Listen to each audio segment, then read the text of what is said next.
ভারতের রাজধানী নয়াদিল্লির ইন্দিরা গান্ধী আন্তর্জাতিক বিমানবন্দর থেকে লন্ডনের উদ্দেশ্যে রওনা হওয়া এয়ার ইন্ডিয়া বোয়িং 789 ড্রিমলাইনার উড়োজাহাজ যান্ত্রিক ত্রুটির কারণে টেক অফ বাতিল করা হয়েছে।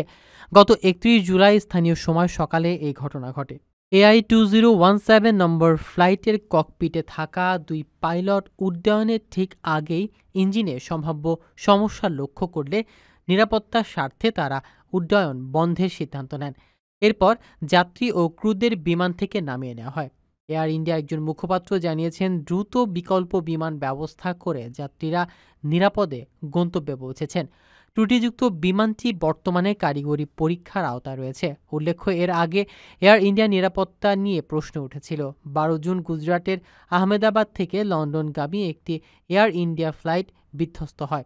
সেখানে 241 জন যাত্রী ও ক্রু থাকলেও একমাত্র একজন বেঁচে যান। সেই মর্মান্তিক দুর্ঘটনার পর বিমান নিরাপত্তা নিয়ে আলোচনা তীব্র হয়েছে। এই নতুন ঘটনা এয়ার ইন্ডিয়া বিমান সেবা সতর্কতার প্রয়োজনীয়তাকে আরও প্রকট করছে। আপনার স্বপ্নগুলো আকাশ ছুবে প্রবাসীর হেলিকপ্টারের মাধ্যমে। বিয়ে, জন্মদিন অথবা যে কোনো বিশেষ প্রয়োজনে হেলিকপ্টার ভাড়া করতে যোগাযোগ করুন স্ক্রিনে দেয়া নাম্বারে। প্রবাসীর হেলিকপ্টার, নিরাপদ ও সাশ্রয়ী বাহনের বিশ্বস্ত নাম।